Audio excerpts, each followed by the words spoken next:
Students, welcome back to my channel. I am Shifali Agarwal. तो आज हम पढ़ने वाले हैं क्लास 8 की ज्योग्राफी का chapter number 3 mineral and power resources. हम पहले ही मिनरल रिसोर्स के बारे में पढ़ चुके हैं पार्ट फर्स्ट में। अगर आपने नहीं पढ़ा हो तो डिस्क्रिप्शन में मैं आपको लिंक दे दूंगी, अलग से आप जाके पढ़ सकते हैं। इस वीडियो में हम पढ़ेंगे पावर रिसोर्स के बारे में, ठीक है। तो स्टार्टिंग में स्टोरी दे रखे हैं, वो पढ़ते हैं। Sunny mother begins her day by switching on the geyser. Sunny की जो मदर है वो अपने डे की शुरुआत कैसे करती है? गीजर ऑन करके। She iron Sunny school uniform before waking him up. तो उसे उठाने से पहले, सनी को उठाने से पहले वो उसकी स्कूल यूनिफॉर्म को आयरन कर देती है, प्रेस कर देती है। She then rush to the kitchen to prepare a glass of orange juice for him in the blender. उसे उठाने के बाद वो जल्दी से किचन में जाती है और उसके लिए, सनी के लिए ऑरेंज जूस बनाती है ब्लेंडर में। Sunny, have you finish taking bath? Come and have your breakfast, call out mother while preparing breakfast on the gas stove for Sunny. Sunny की जो मदर है वो उसको बुलाती है, अगर आपका नहाना हो गया हो, तुम्हारा नहाना हो गया हो तो आओ और ब्रेकफास्ट कर लो, ठीक है। तो ऐसे सनी की मदर बुलाती है उसको जब वो ब्रेकफास्ट प्रिपेयर कर रही होती है सनी के लिए। While going to school Sunny forget to switch off the light and fans. अब वो स्कूल चला गया लेकिन वो स्विच ऑफ करना भूल गया लाइट्स और फैन का बटन।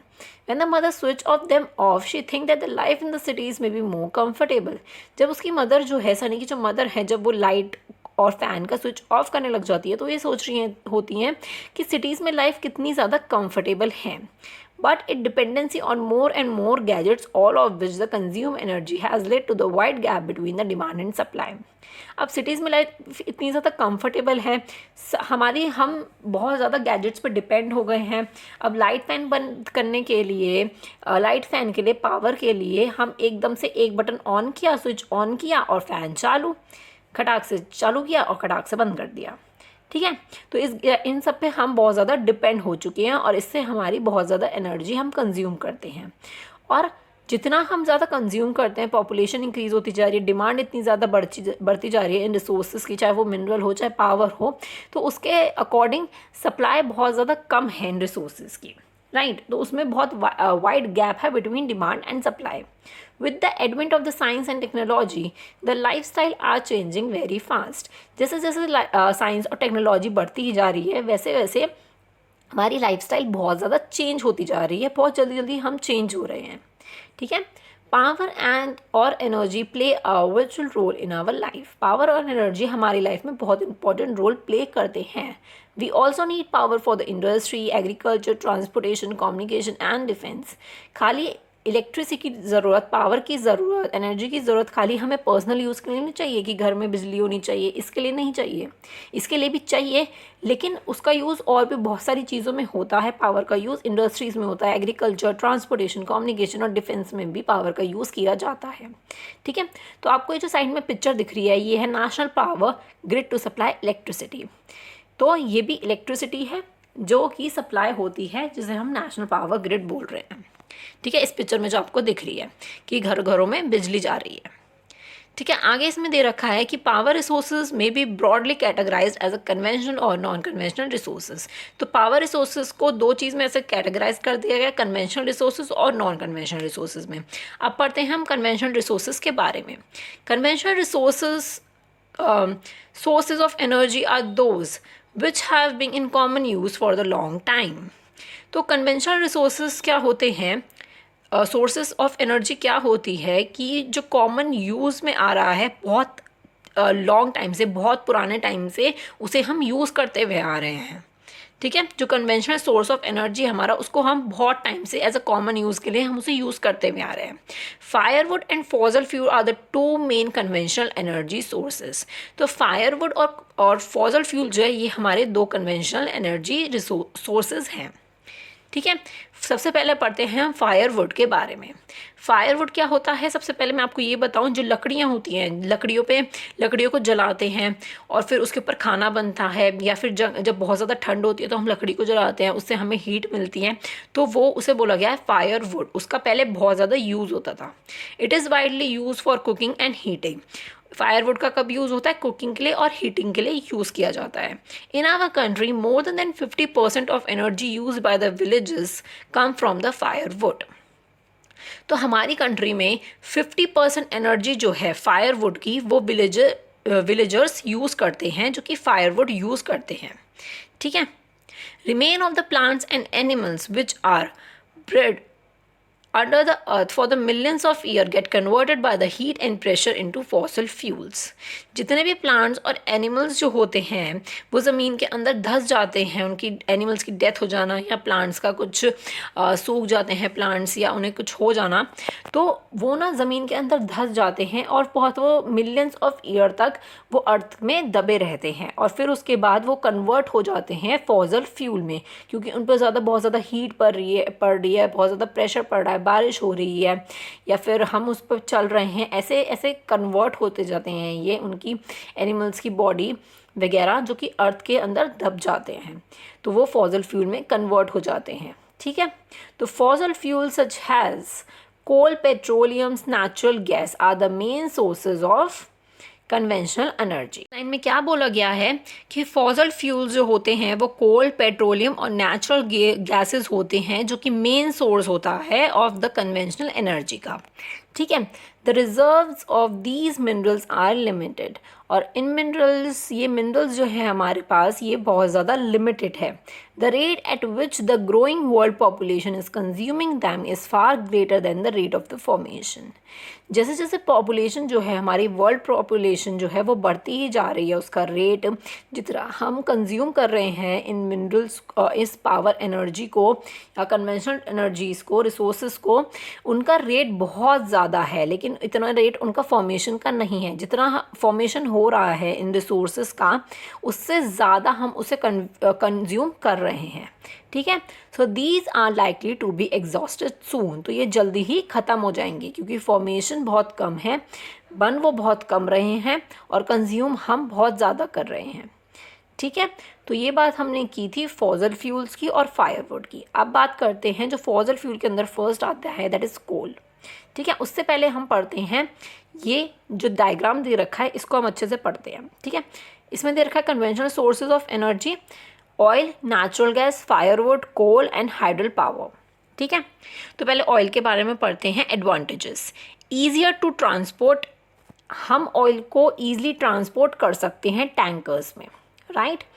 सेकेंड एडवांटेज है इसमें basis of petrochemical industries, oil जो है वो पेट्रोकेमिकल इंडस्ट्रीज़ के लिए बहुत ज़्यादा ज़रूरी है। ठीक है, नेचुरल गैस के एडवांटेजेस की अगर हम बात करें तो easy to transport, natural gas को भी हम इजीली ट्रांसपोर्ट कर सकते हैं पाइपलाइन से। ठीक है, सेकंड है कि cleaner than the oil and coal, natural gas जो होती है वो ऑयल और कोल से ज़्यादा क्लीन होती है, कम पॉल्यूट करती है हमारे एनवायरनमेंट को नेचुरल गैसेस, और ये ऑयल से बहुत ज़्यादा चीपर होती है। तो ये हो गए एडवांटेजेस। अब डिसएडवांटेजेस क्या लिखे हैं कि depletion of oxygen due to the oil spoilage और गैस लीकेज। अब इसमें डिसएडवांटेजेस क्या है, अगर गैस लीक हो जाए या ऑयल स्पॉइलेज हो जाए तो ऑक्सीजन की बहुत ज़्यादा कमी होगी और वहाँ पे जितने भी लोग होंगे उनको ऑक्सीजन नहीं मिलेगी तो उनकी बहुत ज़्यादा डेथ हो जाएगी, और गैस लीक हो रही है तो वो भी एक डिसएडवांटेज है। ठीक है, तो ये हो गया डिसएडवांटेज। सेकंड डिसएडवांटेज दे रखा है pollutant released caused acid rain. अब जितना भी पॉल्यूटेंट इसमें से निकलेगा नेचुरल गैस में से या ऑयल में से, तो वो सब जाएंगे ऊपर आसमान में जाएंगे और फिर होगी एसिड रेन, जो कि हमारे लिए बहुत नुकसानदायक है क्योंकि ऑफ कोर्स ये कुछ चीज़ें बहुत ज़्यादा पॉल्यूशन, हार्मफुल गैसेस निकालती हैं जो कि ऊपर जाके एसिड रेन बन के नीचे आती हैं। ठीक है, जो कि बहुत नुकसान देती हैं। Exploitation of new fuels is not easy, और ऐसा नहीं है कि हम इनका कोई ऑल्टरनेटिव ढूंढ ले कि हम इनको यूज़ ना करें और क्यों कोई न्यू फ्यूल को यूज़ करें इनकी जगह, तो ये भी ईजी नहीं है। ठीक है, अब बात करते हैं फायरवुड की। फायरवुड लकड़ियाँ होती हैं जो कि मैं आपको ऑलरेडी बता चुकी हूँ। एडवांटेजेस क्या है, ईजी एक्सेस, उसको हम ईजिली एक्सेस कर सकते हैं। Provide energy to the large number of peoples, वो एनर्जी प्रोवाइड करती है लार्ज नंबर ऑफ पीपल्स को फायरवुड। ठीक है, डिसएडवांटेजेस क्या है कि collection is the time consuming, कि फायरवुड को, लकड़ियों को कलेक्ट करना बहुत ज़्यादा टाइम कंज्यूमिंग है। आपको ये डायग्राम दिख रहा है, ये जो एक वुमेन है जो कि नीचे लिखा है a women carrying firewood in the north east India, कि वो वुड को लेके जा रही है, फायरवुड को लेके जा रही है जिससे वो जला सके और अपना काम कर सके जो भी उसको करना है, खाना बनाना या हीटिंग तो ऐसे ले जाना, ढूंढ ढूंढ के ले जाना, ये बहुत ज़्यादा टाइम कंज्यूमिंग है। पॉल्यूटिंग, ऑफ कोर्स पॉल्यूटिंग तो हो गई। प्रमोटिंग ग्रीन हाउस इफेक्ट, ये ग्रीन हाउस इफेक्ट को भी प्रमोट करता है। और डिफॉरेस्टेशन भी इससे होता है कि हम फॉरेस्ट काट रहे हैं, ऑफ कोर्स फॉरेस्ट को काट रहे हैं तभी तो ये लकड़ियाँ मिल रही हैं ना, तो इससे डिफॉरेस्टेशन की भी प्रॉब्लम होती है। तो ये हो गए डिसएडवांटेजेस। अब बात करते हैं कोल की। एडवांटेजेस क्या है कोल के, कि एक्सटेंसिवली अवेलेबल, ये अवेलेबल हैं, बहुत एक्सटेंसिवली अवेलेबल हैं। ठीक है, एक्सटेंसिव क्या मतलब हो गया कि एक्सटेंसिव का मतलब हो गया बहुत ज़्यादा अवेलेबल है हमारे पास, बहुत बड़े पैमाने पे अवेलेबल है। ठीक है, सेकेंड डिसएडवांटेजेस हो गया कि एफिशिएंट कंजर्वेशन टू इलेक्ट्रिसिटी, तो इससे हम ईजिली कन्वर्जन कर सकते हैं इलेक्ट्रिसिटी, इसे हम यूज़ कर सकते हैं इलेक्ट्रिसिटी के लिए। डिसएडवांटेजेस क्या है कि पॉल्यूटिंग सोर्स, इससे बहुत ज़्यादा पॉल्यूशन होता है, पॉल्यूटिंग सोर्स है ये। और बल्कि टू ट्रांसपोर्ट, और इसको हम ट्रांसपोर्ट ईजिली नहीं कर सकते हैं कोल को, क्योंकि बहुत बल्कि होता है तो इसको हम ईजिली ट्रांसपोर्ट नहीं कर सकते हैं। हाइडल पावर की बात करते हैं। हाइडल पावर के एडवांटेजेस क्या है कि ये नॉन पॉल्यूटिंग है और ये प्रमोट करती है इरिगेशंस को और फिशिंग को, और ये बहुत ज़्यादा चीप होती है, राइट। हाइडल पावर के डिसएडवांटेजेस क्या हैं कि डिप्लीमेंटेशन ऑफ लोकल कम्युनिटीज़, क्योंकि हाइड्रो पावर का अगर सेटअप हमें लगाना है तो उसके लिए जगह जो चाहिए, हमें लोकल कम्युनिटीज़, लोकल लोगों को वहाँ से हटाना होगा और हमें बहुत बड़ी जगह की ज़रूरत है। इसका मतलब है कि जो थोड़े लो लेइंग रीजन्स होते हैं उन पर बाढ़ भी आ जाती है कभी कभार हाइडल पावर की वजह से, और इसको सेटअप करना भी बहुत ज़्यादा एक्सपेंसिव होता है हाइडल पावर को। ठीक है, तो हमने अच्छे से पढ़ा कन्वेंशनल सोर्सेज ऑफ एनर्जी। अब इसके बारे में और डिटेल में पढ़ते हैं, कोल के बारे में पढ़ते हैं। ठीक है, this is the most abundantly found fossil fuel, ये अधिक मात्रा में पाए जाने वाला फॉसिल फ्यूल है। ठीक है, it is use as a domestic fuel in industries such as iron, steel, steam engines और टू जनरेट इलेक्ट्रिसिटी। तो ये बहुत ज़्यादा मात्रा में पाए जाने वाला फॉसिल फ्यूल होता है कोल, और ये हम डोमेस्टिक फ्यूल होता है, इसको हम एज अ डोमेस्टिक फ्यूल हम इसको यूज़ करते हैं इंडस्ट्रीज़ में। आयरन स्टीम इंडस्ट्रीज़ जो होती हैं, या फिर स्टीम इंजन्स जो कि पहले ट्रेन में लगते थे स्टीम इंजन्स वो, या फिर इलेक्ट्रिसिटी जनरेट करने के लिए हम कोल से इलेक्ट्रिसिटी भी जनरेट कर सकते हैं, तो इसके लिए ये डोमेस्टिक फ्यूल होता है। ठीक है, electricity from the coal is called that thermal power.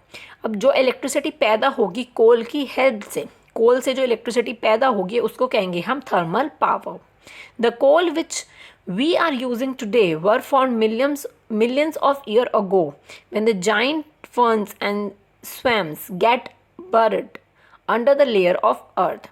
तो ये जो कोल हम आज यूज़ कर रहे हैं ना, ये कब बना हुआ था, ये कब फॉर्म्ड हुआ था, मिलियंस ऑफ ईयर अगो पहले, जहाँ पे प्लांट्स और एनिमल्स की बात की गई है जो कि अंदर धंस गए थे अर्थ के, जिसकी वजह से अब हमें कोल मिल रहा है।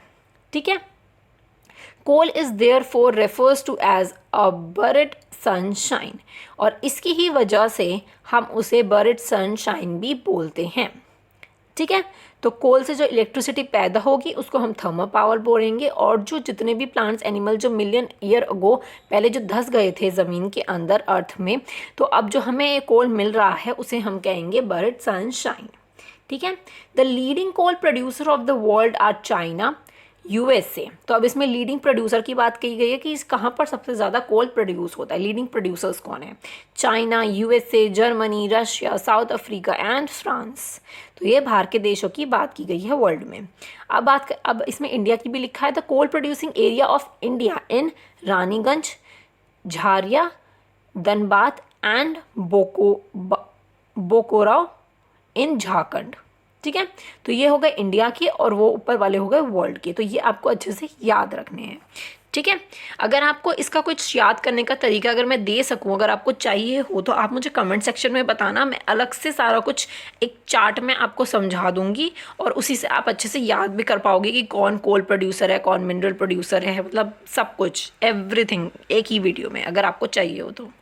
ठीक है, अब हम चलते हैं आगे, और ये साइड में पिक्चर देखो, ये दे रखी है थर्मल पावर स्टेशन, आपको दिख रहा है पूरा थर्मल पावर स्टेशन ऐसा दिखता है वो। ठीक है, आगे चलते हैं पेट्रोलियम पे। अब बात करते हैं पेट्रोलियम की। The petrol that keeps your car running as well as the oil that keeps your cycle from squeaking both begin as a thick black liquid called petroleum. जिस पेट्रोल को हम कार चलाते हैं, कार चलाने के लिए जिस पेट्रोल को हम डलवाते हैं, या फिर साइकिल्स में जो ऑयल हम लगाते हैं, कि जिस ऑयल जो साइकिल्स में यूज होता है, जो थिक ब्लैक लिक्विड होता है, उसको हम पेट्रोलियम कहते हैं। ठीक है। It is found between the layer of rocks and is drilling from the oil field located in the of शोर एंड द कोस्टल एरिया। ये कहाँ पे मिलता है हमें पेट्रोलियम? ये जो रॉक्स होती है, जो लेयर होती है रॉक्स की, उनके बीच में हमें मिलता है। और इनकी जो ऑयल फील्ड होती है वो हमें कोस्टल एरियाज़ में मिलती है। जहाँ पे ऑयल फील्ड्स होती है वो वहाँ पे कोस्टल एरियाज़ में ही लोकेटेड होती है ऑयल फील्ड्स पेट्रोलियम की। ठीक है।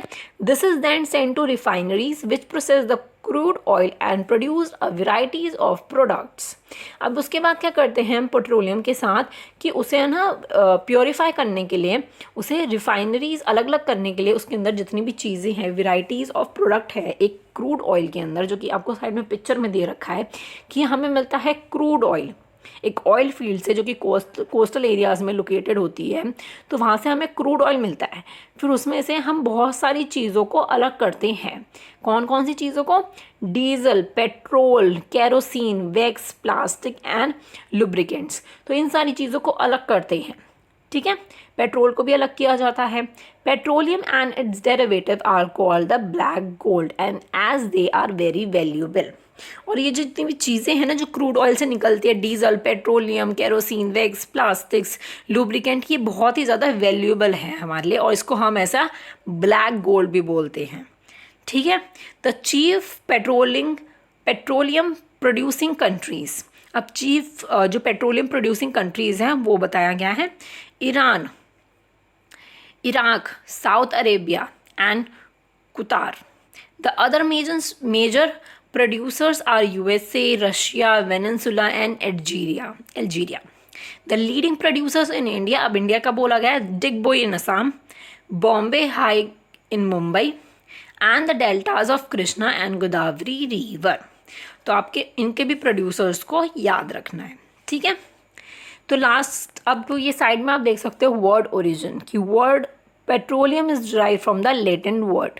पेट्रोलियम वर्ड जो है वो किससे ड्राइव किया गया है? लैटिन वर्ड से ड्राइव किया गया, कि पेटा मीन्स होता है रॉक और ओलियम मीन्स होता है ऑयल, मतलब जो कि रॉक में से रॉक ऑयल बोल सकते हो आप उसे। ठीक है। जो हम लेयर की रॉक के बीच में से हम उसे फाउंड करते हैं।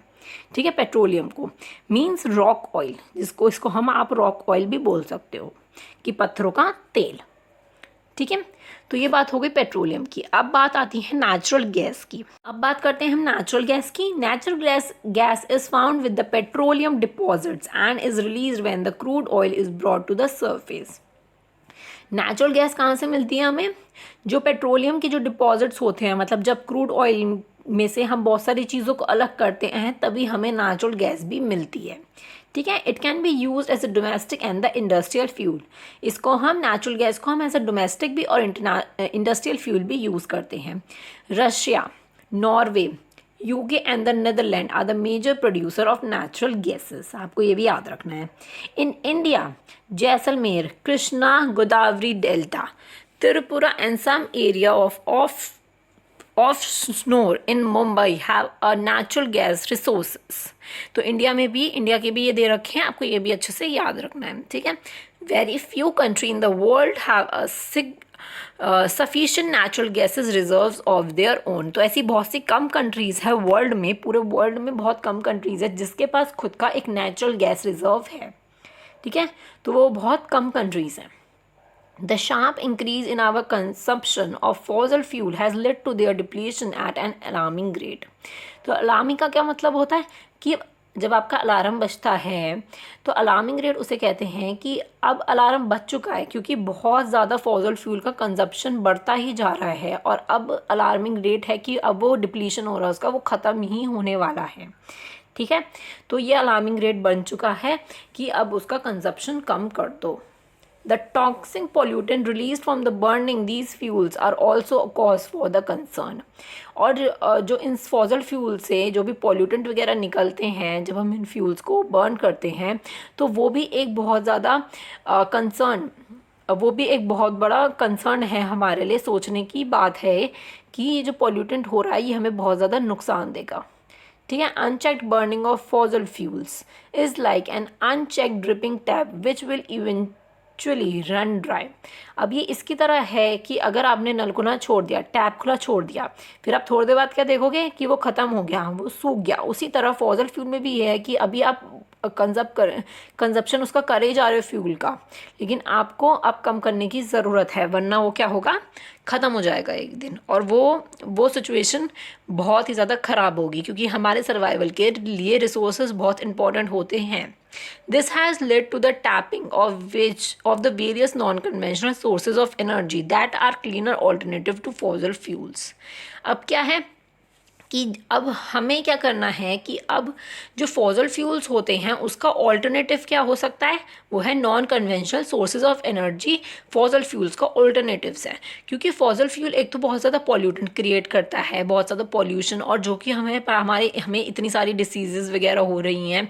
ये सब क्यों हो रही हैं, इन सब चीज़ों की वजह से ही तो हो रही है। इतना ज़्यादा पॉल्यूशन वगैरह है, इतनी एसिडिक वाली गैसेस वगैरह हैं, तो इनकी वजह से तो हमें डिसीज़ वगैरह हो रही हैं। तो इनका कंजप्शन हमें करना है कम, और non conventional sources of energy जो है वो एक अच्छा ऑल्टरनेटिव है। हम उसके बारे में भी बात करते हैं।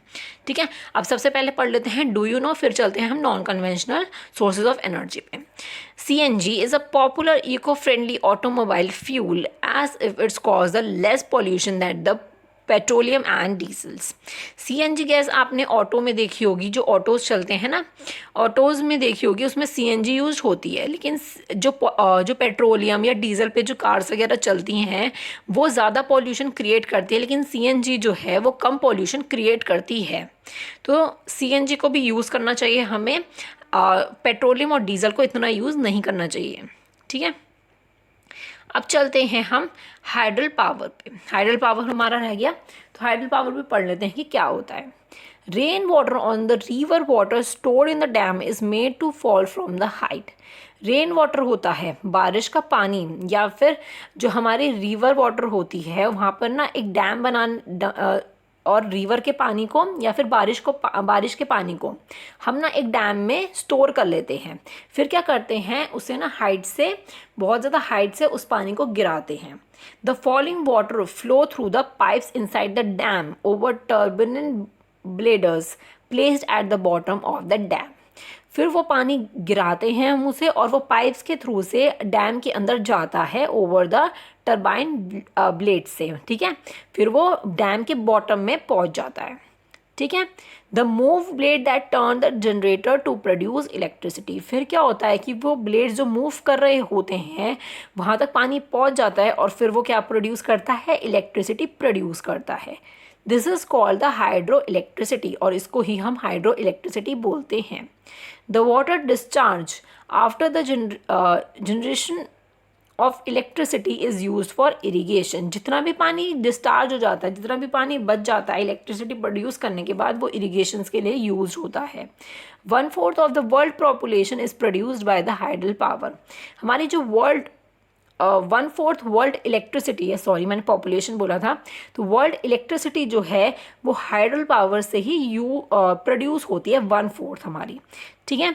जो लीडिंग प्रोड्यूसर्स हैं हमारे हाइडल पावर के इन द वर्ल्ड में are Paraguay, Norway, Brazil and the China. Some important hydel power stations in India are बरखा Nangal, Gandhi Sagar, Nagarjuna Sagar and the Damodar valley project. ठीक है। तो ये भी आपको याद रखना है, लीडिंग प्रोड्यूसर्स इंडिया के और वर्ल्ड के कौन कौन हैं। अब आपको ये जो दे रखा है हाइडल पावर का पूरा डायग्राम, आप ऊपर देख सकते हो कि पानी जो है, मैं आपको दिखाती हूँ कि ये जो पानी है, ठीक है, यहाँ पे पानी स्टोर है वाटर में। अब यहाँ पे क्या होगा कि वो पानी जो है यहाँ पे आएगा, ये टरबाइन होता है, यहाँ पे पानी स्टोर होगा और यहाँ से इलेक्ट्रिसिटी प्रोड्यूस होती है। ये आप देख सकते हो ऊपर जा रही है तारों पे, तो यहाँ से इलेक्ट्रिसिटी प्रोड्यूस होती है। ये पूरा डायग्राम आपको दे रखा है हाइडल पावर का। ठीक है, तो आपको अच्छे से समझ आ गई होगी ये चीज़। अब हम पढ़ते हैं डू यू नो, हमारा रह गया। Norway is the first country in the world to develop hydro electricity. Norway जो है वो हमारी पहली कंट्री है जिसने हाइड्रो इलेक्ट्रिसिटी डेवलप किया था, ठीक है, तो नॉर्वे फर्स्ट है।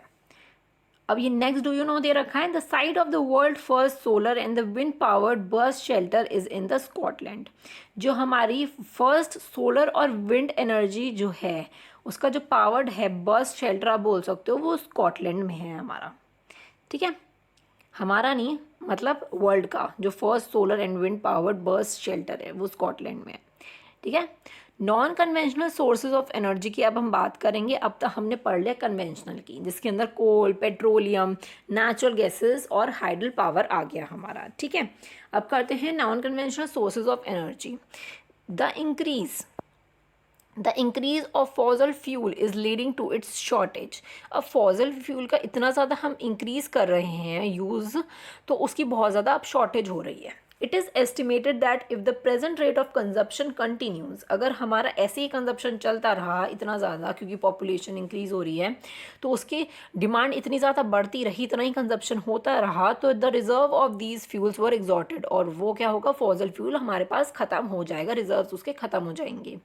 More over there use also causes environmental pollution, और ये क्या हमें, और देयर यूजेस ऑल्सो, और उसको हम यूज़ करेंगे फॉसल फ्यूल्स को, तो वो इन्वायरमेंटल पॉल्यूशन भी क्रिएट करेगा, हमें कॉज करेगा।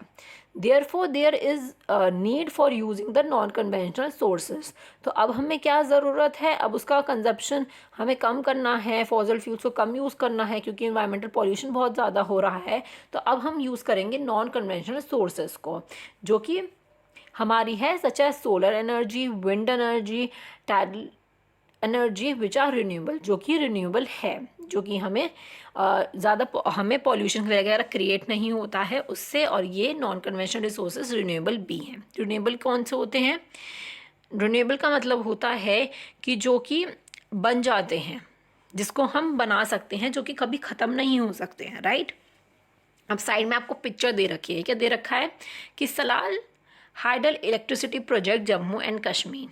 तो ये हमारा हाइड्रो इलेक्ट्रिसिटी का प्रोजेक्ट है जम्मू कश्मीर का, आप देख सकते हो ऊपर पानी है, नीचे से बहने का वो है, तो ये सब ऐसा प्रोजेक्ट बना हुआ है, ठीक है। अब हम बात करते हैं सोलर एनर्जी की, कि non conventional sources of energy है, सोलर एनर्जी को हम कैसे एज अ ऑल्टरनेटिव हम यूज़ कर सकते हैं, ठीक है।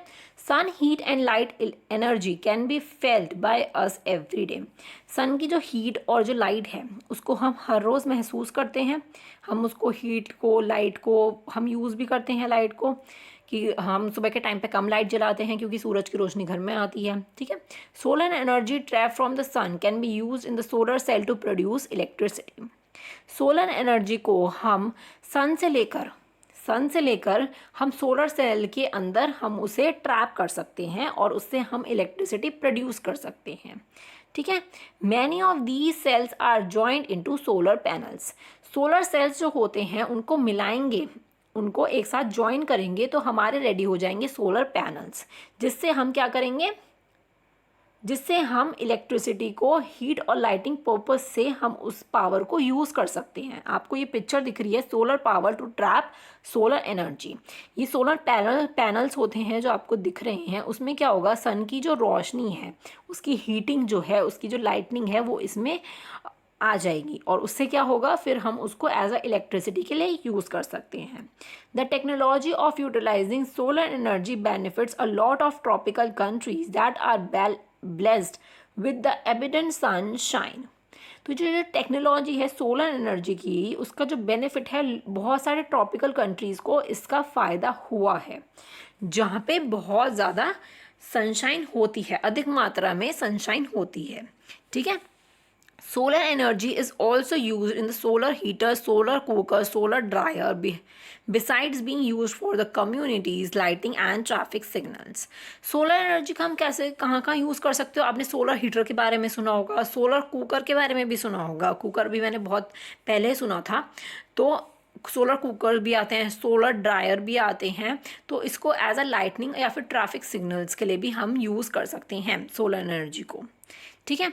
तो अब सोलर एनर्जी के बारे में आपको पता चल गया। अब हम पढ़ते हैं non conventional sources of energy का ये पूरा चार्ट एक बार समझते हैं।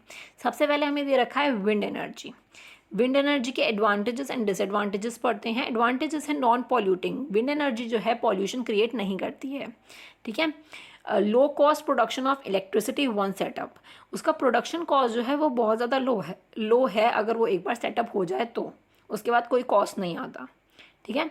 ये बहुत ज़्यादा सेफ़ है और बहुत ज़्यादा क्लीन भी है, ठीक है, क्योंकि कोई पॉल्यूशन वगैरह कुछ क्रिएट नहीं करती, पॉल्यूटिंग नहीं होता, हमारे इन्वायरमेंट को नुकसान नहीं होता है। डिसएडवांटेजेस है नॉइज़ पॉल्यूशंस, इससे नॉइज़ पॉल्यूशन क्रिएट होता है। विंड मिल जो होती हैं वो बहुत सेटअप जब हम उसे करते हैं तो वो बहुत ज़्यादा कॉस्टली होती है, ठीक है। एक बार सेटअप कर लिया, सेटअप बहुत ज़्यादा कॉस्टली है, लेकिन उसके बाद वो लो कॉस्ट ऑफ प्रोडक्शन है उसका, ठीक है। डिस्टर्ब जो करती है रेडियो और टीवी की रिसेप्शन, मतलब रेडियो और टीवी का जो होता है उसको बहुत ज़्यादा डिस्टर्ब करती है, और हार्मफुल टू बर्ड्स, और वो हार्मफुल होती है बर्ड्स के लिए, क्योंकि विंड एनर्जी जो है ना बहुत ज़्यादा ऊपर, लाइक एक पंखा होता है जो कि बहुत ज़्यादा ऊपर को होता है, आसमान में बहुत लंबा होता है वो, ठीक है। वो ऐसा पंखा पूरा ऐसे खड़ा होता है तो ऊपर तो बर्ड्स वगैरह उड़ती है तो उनको बहुत ज़्यादा वो चीज़ नुकसान देती है, ठीक है। अब हम बात करते हैं सोलर एनर्जी की। सोलर एनर्जी के एडवांटेजेस क्या है कि इनएग्जॉस्टेबल है एंड नॉन पॉल्यूटिंग है ये, ठीक है। Non pollution energy solar energy बिल्कुल भी नहीं करती है। तो हमने ऊपर भी देखो, विंड एनर्जी में भी यही एडवांटेजेस थी, सोलर एनर्जी में भी यही एडवांटेजेस है, और टाइडल एनर्जी में भी यही एडवांटेज है, ठीक है। तो सब में ये नॉन पॉल्यूटिंग है, सोलर एनर्जी भी हमारी। डिसएडवांटेजेस क्या हुआ कि ये बहुत ज़्यादा एक्सपेंसिव है, ठीक है, और इसका जो सोर्सेज है सो गेट वेस्टेड, और इसको है ना, इसकी जो डिफ्यूजन सोर्सेज हैं वो बहुत ज़्यादा वेस्ट होते हैं हमारे, ठीक है। तो ये इसका डिसएडवांटेजेस है, और ये बहुत ज़्यादा एक्सपेंसिव भी होती है सोलर एनर्जीज, क्योंकि वो पैनल्स वगैरह वो बहुत ज़्यादा एक्सपेंसिव होते हैं, ठीक है। टाइडल एनर्जी की बात करते हैं, इसमें क्या होता है कि नॉन पॉल्यूटिंग तो होती है और इनएग्जॉस्टेबल भी होती है, ठीक है। अब डिसएडवांटेजेस की बात करते हैं। डिस्ट्रॉय वाइल्ड लाइफ हैबिटेट, ये हमारी वाइल्ड लाइफ हैबिटेट को बहुत ज़्यादा डिस्ट्रॉय करती है, ठीक है। डिफ़िकल्ट टू हार्डनेस, इसकी बहुत ज़्यादा हार्डनेस होती है जो कि बहुत ज़्यादा डिफ़िकल्ट होती है टू हार्डनेस, ठीक है। अब हम बात करते हैं न्यूक्लियर एनर्जी की। हम इसके बारे में अच्छे से पढ़ेंगे कि कब क्या होता है, हमने सोलर एनर्जी के बारे में अभी तक पढ़ा है, इन सब के बारे में हम डिटेल में पढ़ेंगे, तो अभी एडवांटेज और डिसएडवांटेजेस ही पढ़ो, ठीक है। न्यूक्लियर एनर्जी में क्या होता है कि लार्ज अमाउंट ऑफ एनर्जी हमें मिलती है, उसे हमें बहुत ज़्यादा लार्ज अमाउंट ऑफ मिलती है एनर्जी, ठीक है। डिसएडवांटेजेस क्या है कि इसके अंदर ना बहुत सारी रेडियो एक्टिव बहुत ज़्यादा जनरेट करता है ये, ठीक है, और ये बहुत ज़्यादा एक्सपेंसिव भी होती है न्यूक्लियर एनर्जी हमारी, ठीक है। बायोगैस की बात करते हैं तो इसका बायोगैस जो होता है वो लो कॉस्ट होता है और इजी टू ऑपरेट होता है, और इसका make use of bio waste, हम इसका यूज़ हम बायो वेस्ट में भी हम कर सकते हैं, कि जितना भी वेस्ट वगैरह बचता है तो उसका हम यूज़ कर सकते हैं। डिसएडवांटेजेस क्या हुए, कॉजिंग ग्रीन हाउस इफेक्ट, तो ये जो है ग्रीन हाउस इफेक्ट भी कॉज करता है हमें, ठीक है। जियोथर्मल एनर्जी की बात करते हैं, उसका एडवांटेजेस क्या है, ये बहुत ज़्यादा क्लीन इको फ्रेंडली है, ऑल्सो अवेलेबल हो जाती है, ईजिली अवेलेबल है, ठीक है। डिसएडवांटेजेस क्या हो गया, located far away from the city, so costly to transport the electricity, और ये जियोथर्मल एनर्जी जो होती है हमें सिटीज़ से बहुत ज़्यादा दूर लोकेट करनी पड़ती है, वहाँ पे बनानी पड़ती है, हमें बहुत ज़्यादा दूर होती है सिटीज़ से, और इलेक्ट्रिसिटी को ट्रांसपोर्ट करना वो बहुत ज़्यादा मुश्किल हो जाता है, जियोथर्मल एनर्जी को एज अ इलेक्ट्रिसिटी हमें ट्रांसपोर्ट करना बहुत मुश्किल हो जाता है, ठीक है। तो हमने सोलर पैनल्स की बात कर ली कि सोलर पैनल्स जो कि बहुत ज़्यादा एक्सपेंसिव होते हैं, और लेकिन ये कोई पॉल्यूशन वगैरह क्रिएट नहीं करते हैं, तो solar panels is a good non conventional sources, ठीक है। अब बात करते हैं विंड एनर्जी की। विंड एनर्जी क्या होता है, जैसे आपको ये पिक्चर दिख रही है यहाँ पे, जहाँ पे लिखा है mineral and power resources chapter का नाम, और यहाँ पे 31 पेज, ये ऐसा ही होता है, एक पंखा सा बहुत बड़ा सा, आपने देखा भी होगा, ठीक है। तो ये होती है इनएग्जॉस्टेबल हमारी सोर्स ऑफ एनर्जी है ये। Windmills have been used for grinding grains and lifting water since times memorial. In modern time, windmills, the high-speed winds rotate the windmill, which generates to produce electricity. अब modern time में क्या है कि windmill जो होती हैं वो अब हवा चलेगी, हाई स्पीड में चलेगी हवा, तो क्या होगा, ये पंखा ना घूमेगा, ठीक है, ये पंखा घूमेगा जिससे क्या होगा, ये ये जनरेटर से कनेक्ट होगा और वो हमें इलेक्ट्रिसिटी प्रोड्यूस करके देगा। तो मॉडर्न टाइम्स में ये होता है, और ये विंड एनर्जी का जो प्रोसेस है ना, बहुत पुराने टाइम से ये चलता आ रहा है। ठीक है, wind farms having cluster of such windmills are located in the coastal region and in the mountain passes where strong and steady winds blow. अब विंड फार्म्स जो होती हैं, हमारी विंड मिल्स जो होती हैं, वो कोस्टल एरियाज़ पे हम लगाते हैं, लोकेट करते हैं, या फिर इन माउंटेन, या फिर जहाँ से माउंटेन गुजर रहे हो, जो कि स्ट्रॉन्ग और स्टेडी हमारी विंड वहाँ पे चलती हो, बहुत ज़्यादा स्ट्रॉन्ग तेज़ी से हमारी वहाँ पे विंड चलती हो, हवा चलती हो। ठीक है, तो ऐसे एरियाज़ पे हम वहाँ पे विंड एनर्जी का यूज़ करते हैं। ठीक है, wind farms are found in Netherland में हमारा विंड फार्म है, जर्मनी में है, डेनमार्क में है, यूके में है, यूएसए में है, स्पेन में है। Are noted for their wind energy production, वहाँ पे विंड एनर्जी का प्रोडक्शन होता है इन जगहों पे। ठीक है, अब साइड में ना आपको एक एक्टिविटी दे रखी है, जिसमें दे रखा है कि सोलर कुकर को आप कैसे बना सकते हो। ठीक है, तो आप करना चाहो तो आप कर सकते हो। ठीक है, इस एक्टिविटी को, मैं इस एक्टिविटी को नहीं पढ़ाने वाली हूँ।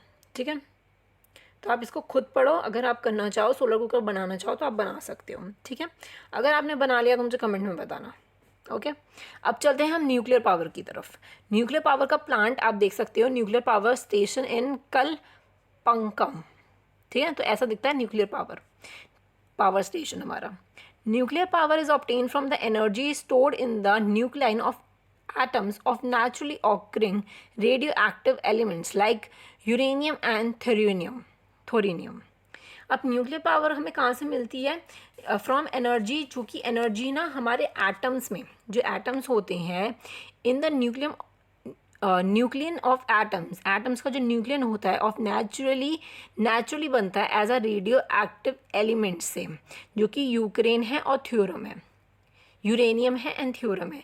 तो यूरेनियम और थ्योरम की हेल्प से ना हमारी न्यूक्लियर पावर बनती है एज अ इन द न्यूलाइन ऑफ एटम्स की फॉर्म में। ठीक है, आपको और अच्छे से मैं समझाऊंगी, आगे पढ़ते हैं हम पहले। These fuels undergo nuclear fusion in the nuclear reactor and emit power. तो इसमें क्या होता है, जो फ्यूल्स होते हैं ये न्यूक्लियर फ्यूजन में चले जाते हैं और उससे हमारी इन न्यूक्लियर रिएक्टर में चले जाते हैं और उससे हमें पावर क्रिएट होती है। द ग्रेटर प्रोडक्शन की इसमें बात होगी। इसमें न्यूक्लियर पावर ये चीज़ है कि ना यूरेनियम और थ्योरम से ही हमारी न्यूक्लियर पावर बनती है, जो कि रेडियो एक्टिव एलिमेंट्स जो है हमारे यूरेनियम और थ्योरम, इससे हमारी न्यूक्लियर पावर बनती है। ठीक है, जो कि न्यूक्लियन ऑफ एटम में स्टोर्ड होती है हमारी। ठीक है, आप इतना याद रखो सिर्फ। ठीक है, the greater producer of nuclear power, जो न्यूक्लियर पावर का ग्रेटर प्रोड्यूसर है वो कौन है? यूएसए और यूरोप है। ठीक है, इंडिया की बात करें तो Rajasthan, Jharkhand have a large deposit of uranium का यहाँ पे लार्ज डिपॉजिट है। और theorem is found in the large quantity in the monazite sand of Kerala. तो केरला में थ्योरम है और यूरेनियम में राजस्थान और झारखंड में है। ठीक है, तो जहाँ पर ये दोनों चीज़ मौजूद होगी वहीं पे ही हम न्यूक्लियर पावर का हम यूज़ कर पाएंगे, उससे इलेक्ट्रिसिटी बना पाएंगे। ठीक है, the nuclear power station in India में कहाँ पर है? कलपंक्रम इन तमिलनाडु, जो कि ऊपर आपको पिक्चर दिखा रखी है। ठीक है, Tarapur in Maharashtra, Rana Pratap Sagar near Kota in Rajasthan, Narora in Uttar Pradesh and Kaiga in Karnataka. ठीक है, तो आपको तो ये नाम याद रखना ही है। ठीक है, तो ये हो गई न्यूक्लियर पावर की बात। अब हम चलते हैं, जो लास्ट है हमारा जियोथर्मल एनर्जी, कि जियोथर्मल एनर्जी क्या होता है? Heat energy obtain from the earth is a geothermal energy. जो हमें धरती में से जो हीट एनर्जी मिलती है उसको हम जियोथर्मल एनर्जी बोलते हैं। The temperature in the interior of the earth rise steadily as we go deep. जब हम धरती को खोदना स्टार्ट करेंगे, ठीक है, अगर सपोज़ आपने धरती को डीपली आप अंदर गए धरती के, तो आपको बहुत ज़्यादा गर्मी लगती जाएगी। ठीक है, क्योंकि जो टेम्परेचर होता है अर्थ के अंदर का, इंटीरियर टेम्परेचर जो होता है अर्थ के अंदर का, वो बहुत ज़्यादा वो बढ़ता ही चला जाता है अगर आप डीपली उसके अंदर जाते रहोगे तो। ठीक है, तो समटाइम्स दिस हीट एनर्जी में surface itself in the form of hot spring. Sometimes, कभी कभार जो होती है वो हीट एनर्जी जो होती है अर्थ के अंदर, वो एज अ हॉट स्प्रिंग की तरह फॉर्म में वो बाहर आती है। हॉट स्प्रिंग क्या होता है उसका एग्जाम्पल दे रखा है, वो मैं आपको भी दिखाती हूँ। आगे पढ़ते हैं। This heat energy can be use to generate an power, और इसी हीट एनर्जी को हम पावर जनरेट करने के लिए यूज़ करते हैं, जो कि हमारी अर्थ के अंदर से का जो टेम्परेचर होता है, हीट एनर्जी जब मौजूद होती है अर्थ के अंदर, उसे ही हम जियोथर्मल एनर्जी बोलते हैं। अब ये वाला जो दे रखा है प्रोसेस, आपको ये जो डायग्राम दे रखा है, ये पढ़ते हैं। जो न्यूक्लियर रिएक्टर है उसमें क्या हो रहा है कि पानी बाहर आ रहा है, फिर वो क्या बन रहा है, स्टीम बन रहा है गर्माई की वजह से, फिर वो टरबाइन में जा रहा है और फिर वो हमारी इलेक्ट्रिसिटी प्रोड्यूस हो रही है हमारी उससे। तो ये न्यूक्लियर पावर का एक प्रोसेस होता है, ठीक है, न्यूक्लियर एनर्जी का, जो कि हमने ऊपर बात की थी। जियोथर्मल के एग्जांपल पे चलते हैं। ये है जियोथर्मल का एग्जांपल। अब आपको ये जो पिक्चर दिख रही है, ये कहाँ की पिक्चर है? जियोथर्मल एनर्जी इन मणिकरण। आप पता नहीं मणिकरण गए हो या नहीं हो, गए हो, पर मैं गई हूँ, मेरे पास इसकी पिक्चर भी है पर्सनली। तो यहाँ पे क्या होता है कि खुद अर्थ के अंदर से ऐसे गर्म उबला हुआ पानी बाहर आ रहा है, ठीक है। तो ये ऐसा दिखता है, ये पूरा ऐसा बना हुआ है। यहाँ पे आप नहाने का भी अलग से है, जहाँ पे थोड़ा सा गर्म पानी कम होता है, लेकिन यहाँ पे ऐसा उबला हुआ पानी निकलता है। तो इसी उबले हुए पानी को हम एज अ जियोथर्मल एनर्जी बोलते हैं, जो कि मणिकरण में है। Cooking food with the help of the geothermal energy, इसकी हेल्प से हम फूड को भी कुक कर सकते हैं। वहाँ पे क्या होता है मणिकरण में, आप इसके अंदर चने एक कपड़े में बांध के चने आप इसमें डालोगे तो वो चने बहुत जल्दी रेडी हो जाएंगे, तो आप इसमें फूड भी कुक कर सकते हो, ठीक है। तो इसे हम कहते हैं जियोथर्मल एनर्जी, जो हमें खुद अर्थ से बाहर आ रही है, ठीक है। या फिर नहीं भी आ रही होती है तो हम खुद उसे यूज़ कर सकते हैं, ठीक है। आगे भी हमें एक डायग्राम दे रखा है, ये वाला डायग्राम जो कि जियोथर्मल एनर्जी का है। इसमें क्या होता है कि क्रैक आई हुई स्टीम वाटर हम बाहर निकालते हैं, तो टरबाइन की हेल्प से हम वाटर को बाहर निकाल के फिर उससे हम प्रोड्यूस कर सकते हैं इलेक्ट्रिसिटी, ठीक है। ये पढ़ते हैं paragraph. Geothermal energy in the form of hot spring has been used for cooking, heating and bathing for the several year. Geothermal energy जो है हॉट स्प्रिंग, इसको हम हॉट स्प्रिंग कहेंगे, जो कि मणिकरण में है। इसको हम कुकिंग के लिए भी यूज़ करते हैं, हीटिंग के लिए भी यूज़ करते हैं और नहाने के लिए भी यूज़ करते हैं। मैंने आपको बताया वहाँ पे नहाने का भी है, आप इसी पानी से नहा भी सकते हो। तो USA has the world largest geothermal power plant, followed by the New Zealand, Iceland, Philippines and the Central America. तो यूएसए में हमारा सबसे बड़ा लार्जेस्ट जियोथर्मल पावर प्लांट है, ठीक है। इंडिया की बात करें तो मणिकरण में है, इन हिमाचल प्रदेश में, और पुंगा वैली में है लद्दाख में। तो 2 जगह इंडिया में भी ये हॉट स्प्रिंग्स हैं हमारी, ठीक है।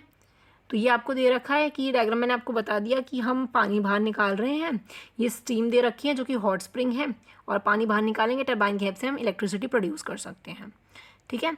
अब बचता है टिडल एनर्जी। इसमें क्या होता है कि energy generate from the tides.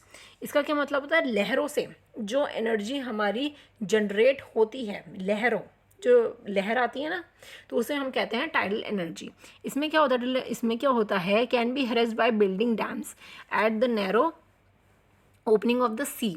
तो जब आपने नदी सी देखी है, ठीक है, जब उसकी जो ओपनिंग होती है सी की, तो वहाँ पे है ना ये डैम्स बना देते हैं। फिर क्या होगा कि लहर आएगी तो वो उस डैम्स में पानी जाएगा हमारा। आगे पढ़ते हैं, इसमें लिखा है during high tide the energy of the tides is use to turn the turbine installed in a dam to produce electricity. वो लहर आएगी और वो पानी उस डैम के अंदर जाएगा और फिर वो टरबाइन की हेड से turbine in the dam to produce electricity, और फिर उससे इलेक्ट्रिसिटी हमारी प्रोड्यूस हो जाएगी।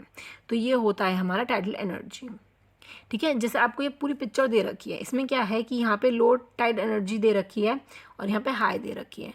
तो यहाँ से क्या होगा, पानी अंदर जाएगा और जनरेटर होगा, टरबाइन होगा, और फिर उसके बाद हमारी इलेक्ट्रिसिटी प्रोड्यूस हो जाएगी, ठीक है। अब बायोगैस बचता है हमारा। Organic waste such as dead plants and animals material, animal dung and the kitchen waste can be converted into a gaseous fuel called biogas. जितना भी हमारा ऑर्गेनिक वेस्ट होता है, प्लांट्स एंड एनिमल्स का जितना मटेरियल होता है, उनकी डेथ वगैरह हो जाती है, तो उनका जितना भी वेस्ट होता है, या एनिमल डंक होता है, या किचन का हमारा जितना भी वेस्ट होता है, उसे हम गैसियस फ्यूल में कन्वर्ट कर देते हैं, जिसे हम बायोगैस कहते हैं, ठीक है। ठीक है, the organic waste is decompose by the bacteria in the biogas digesters to emit biogas which is essentially a mixture of methane and carbon dioxide. जितना भी ऑर्गेनिक वेस्ट होता है हमारा, वो ना बैक्टीरिया में डिकम्पोज हो जाता है।